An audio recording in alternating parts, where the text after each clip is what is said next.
Pisces, hi, welcome to my channel. So today we have a reading for you, no particular subject. We're going to tech and energy, something we know, something we don't know, recent past advice and potential outcome. At the end there will be an opportunity for an extended where we'll dive in deeper. You can watch this for Pisces, Sun, Moon, Rising, Venus, Mars, Mercury, North Node, Vertex, or if any of those planets are currently transiting your 12th house. This could be for you. Thank you however you spot the channel. Cross watchers, you're more than welcome. Message may well be for you. All information is in the description box. Just hit the more button below. Okay, Pisces, you've done the right, you've made the right choice or something, or you've chose correctly in some format. Because there were two scenes that were shown to me. The first one was the How I Met Your Mother, where Ted visions the knight saying to him, "You've chose poorly throughout the night until eventually choose wisely." And it's like the scene was, "You've chose wisely." And then your song was Jesse by Joshua something. And that came through for Virgo, I believe, a couple of weeks ago. Obviously, it's your opposite sign. So and I titled that reading something like, "The devil appears just as you get back on your feet." Obviously, in the song, Jesse turns up full of promises. So it feels like if you've chose correctly in some sort of environment, it could be something that tries to pull you back into old ways. Could be a person, could be whatever. But you've made the correct decision in something. If you haven't already, this could be what's coming up for you. So yeah, good. Congratulations. Let's see. Let's do one more. Pisces, what's going on? We have the King of Cups. Okay, you're pouring away something here. So you could be rejecting something. Again, it doesn't have to be anything romantic. Could well be King of Cups. King of Cups is two parts Scorpio, one part Shadow Libra. Shadow Libra is the representation of inauthenticity. This could be you saying no to inauthenticity anymore. If you're having to guess people's motives and stuff like that, if their energy's confusing, not interested. If their energy's this is like deciding life is a hell yes rather than unless it's a hell yes, it's a hell no. And that's kind of what's going on here, I feel. And in doing so, you're choosing wisely. What do we know? What don't we know? Nice. Okay, recent past. Yeah, it could well be something like ghosting or poor communication with situations here. Again, you know your story better, but you're no longer putting up with breadcrumbs in all aspects of life. Advice.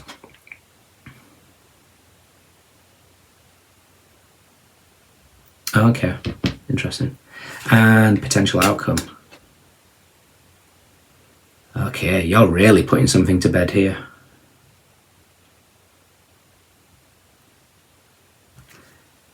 Interesting.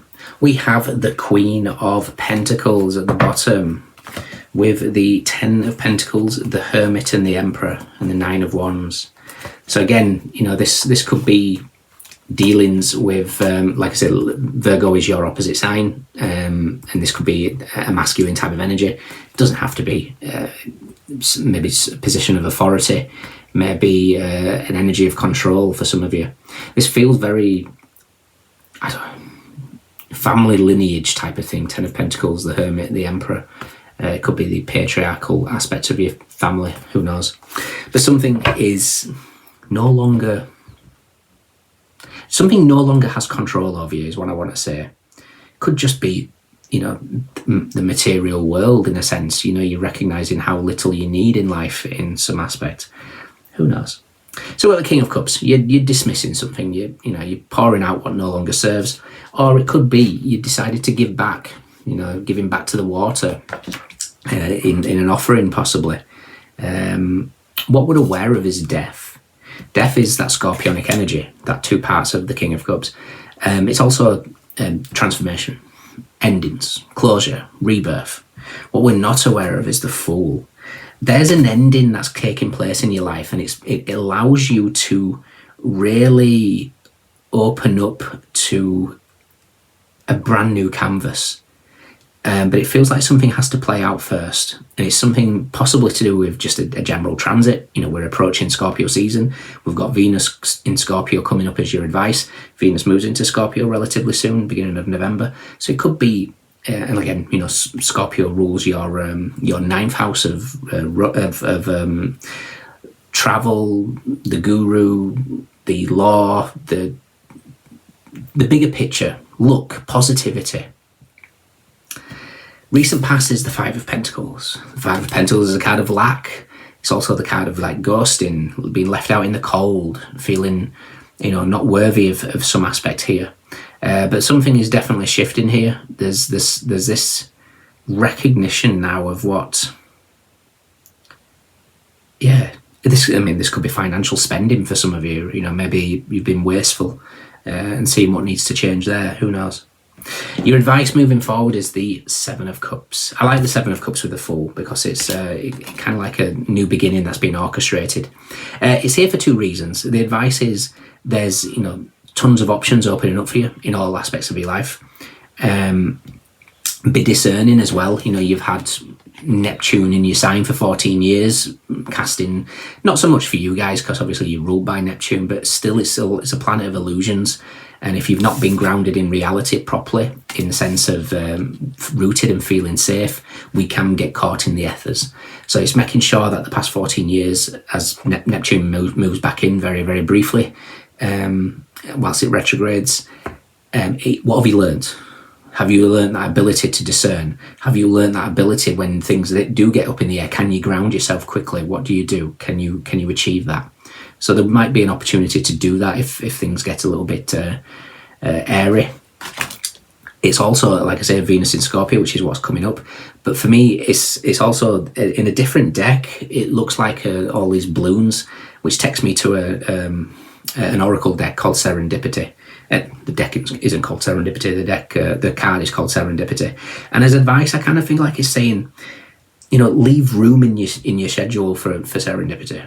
You know, don't be so rigid with, you know, to-do lists or anything like that, or you know, feeling like you can't say yes to things.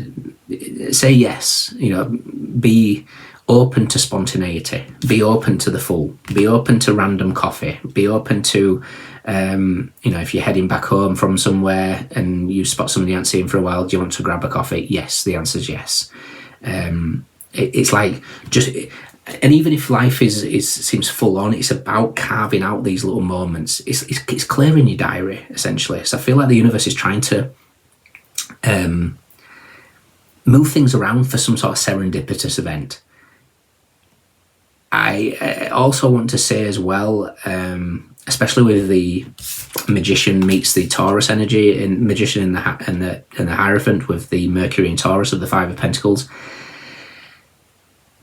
Taurus energy can be stuck and grounded and a need to maybe establish some sort of control of a situation.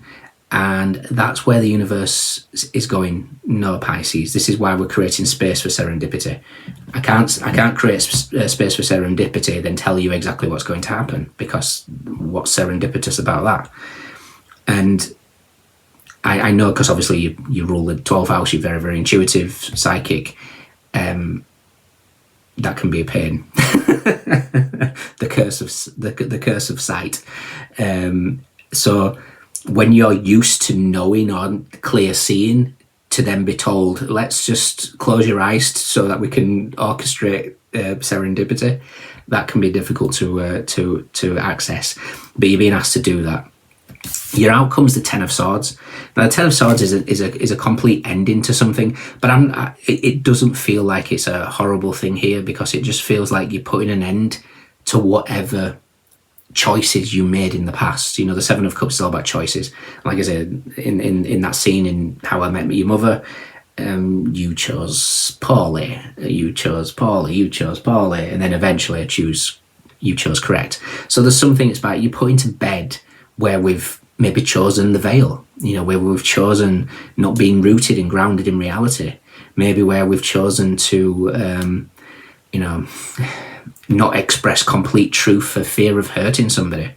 You know, it's kind of like that delicacy of the cruel to be kind. These are all things that are just kind of playing out, but it's requiring you to really honour boundaries, which is a big thing for you guys, and to open you up for a brand new beginning. I want to see where the Empress is to bring together the Death and the Seven of Cups.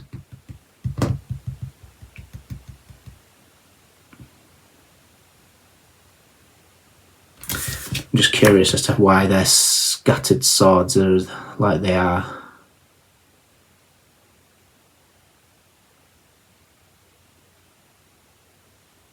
This could be just recognising as well, you know, this, and this doesn't mean to say there's physical death coming, but it's like this person carrying a truth to their grave type of thing, or carrying maybe not telling the truth to this could be just a metaphor for just trusting that, you know, some people aren't going to be honest in situations, and just, you know, if people think the worst of you, it is what it is. You know, they can call you every name under the sun. It doesn't matter. You know who you are, in whatever aspect of life this is.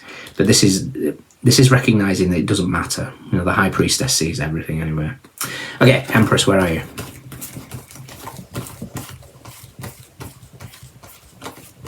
I also want to see what the Ace of Swords is, see what's been held on here. Empress is with the Knight of Wands and the Hierophant. Okay, so there's a big emphasis here, especially with the Knight of Wands being a card of inspiration, but it's the pyramids of Giza in the background. That rules the throat chakra. Taurus rules the throat.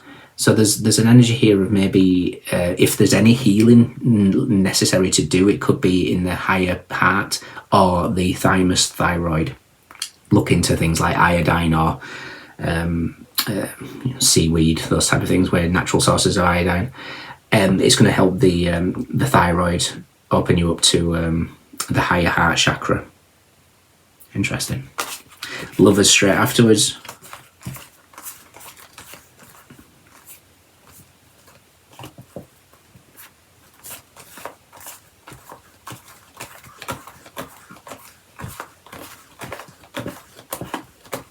Yeah, the Ace of Swords is with the Two of Swords and the Four of Cups.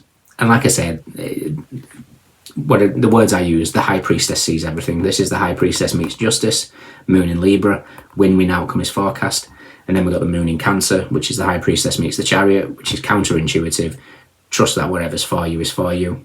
Let go in all aspects of life.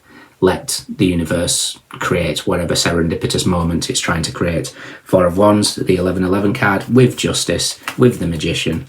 Final card is the Queen of Swords. Queen of Swords, 2 parts Libra, 1 part Shadow Virgo. What's Shadow Virgo? Shadow Virgo is lists for lists. Perfectionism, waiting.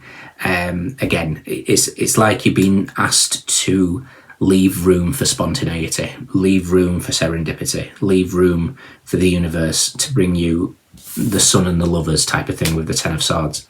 Because the Ten of Swords is Sun in Gemini, but if this were runes, it would be Soello meets Gebo, which is a very powerful combination for, you know, especially 2 people to coming together in all aspects of life, not necessarily romantic. But it's like you know what you want now, and you're not willing to deal with breadcrumbs. Fantastic. Anybody emotionally unavailable? Nope, not interested. Anybody not meeting you where you're at? Nope, not interested. Okay, so if it's a hell yes, it's a hell yes. If it's a hell no, it's a hell no. Okay. In your extended, what should we look at? It feels like a time frame. I want to know what we're waiting for here. We're waiting for something. So we're going to take the energy of that. What we know, what we don't know, recent past advice and potential outcome. Okay, just before I go, just want the first light. Yeah, I've opened it straight at the Queen of Roses. The King of Roses.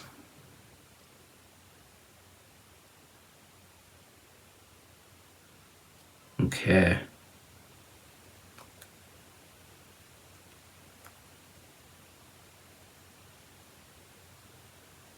Yeah, this card lets you know that you are ready to stand up for yourself and take loving but considered action on your own behalf.